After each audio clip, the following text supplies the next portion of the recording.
The Accor brand is so famous with all kind of sub-brands, etc. I would like to correct Alison. You mentioned you should tell your tourist board.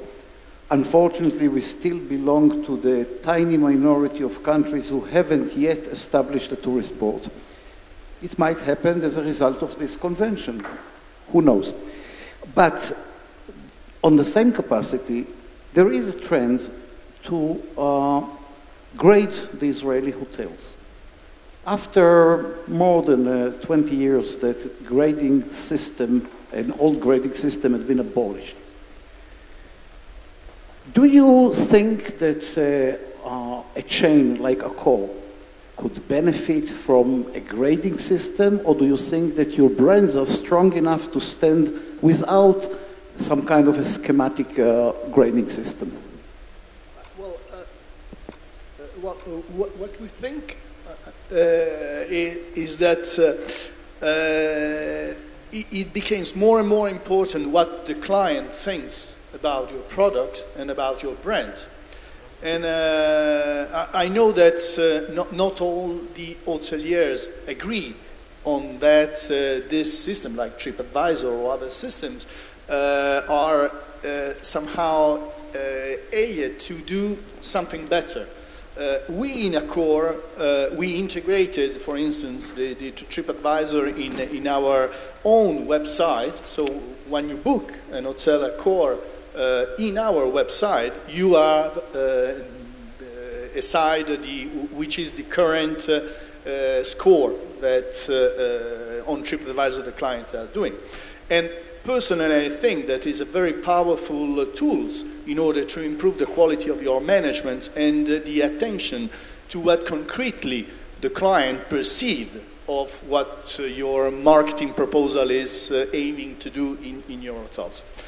On the opposite, I do think that the stars are still something which probably is needed in countries in which the brands are very low in terms of penetration, but the more and more they are meaningless. And sometimes, I talk for experience, for instance, in countries like Italy and Spain, they are completely barriers in order to protect existing hotels to avoid newcomers to get in the country. So I think that this social network, let's say in tourism, is much more powerful and capable of driving clients. And of course, the brand remains one of the most powerful tools in order to assure the client that a promise of service is there. And also, I think, talking about destination, is still a very powerful tool in order to let the destination be known for the loyalty client are there. And if I may add just one quickly point that Mr. Leven pointed, in the experience I have cross-border, as far as a country believes that tourism is a concrete leverage in terms of producing value and producing labor opportunities in his country, in his territories, the more easy sometimes or less difficult is to develop things, to have a clear relationship with the administration and doing business. Spain, in this sense, is a country that is doing quite a lot. Italy, on the opposite, is not doing.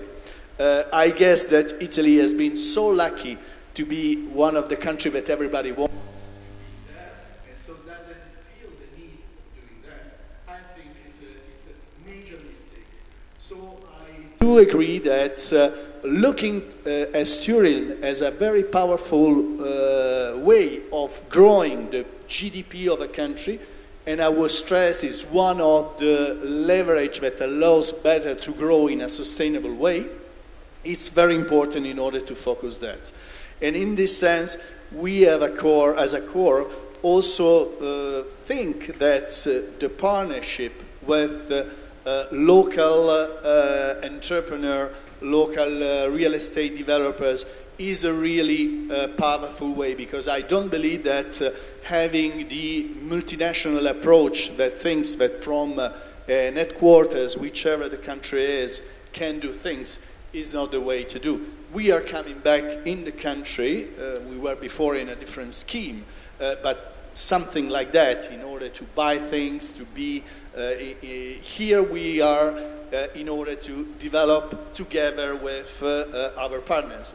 Jerusalem is an example. We signed a couple of hotels with the Dauki partners. We are planning to sign, close to sign a Novotel also.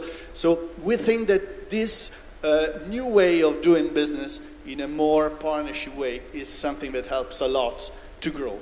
And in this sense, I do think that TripAdvisor, this kind of social network, are really a tools to open the market, to be much more clear, and also to push people to travel and to walk. Keeping in mind that the lowering of costs in terms of traveling make every destination struggling with all the other.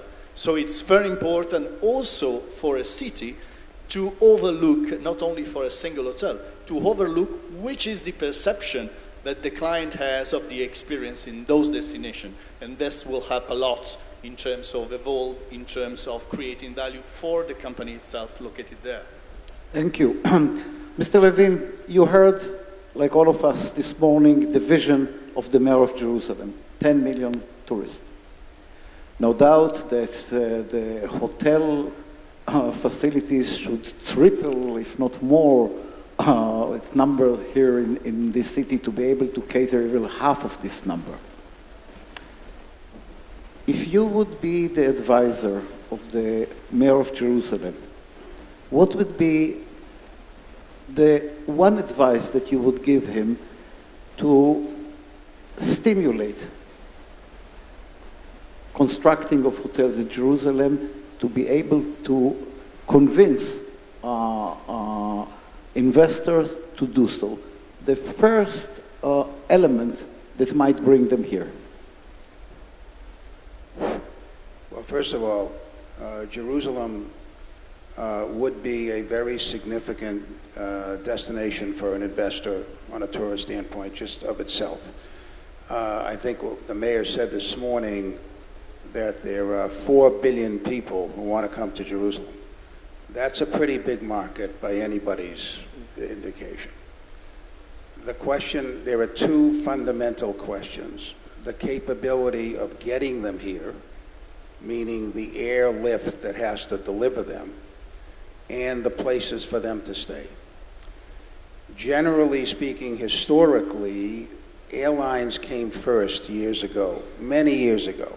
I mean, I'm around long enough to know when Pan American Airways no longer exists, but they used to fly, and they used to have to build hotels in Europe and Africa to take the people from the airplane to the today's airlines do not fly where there is no space.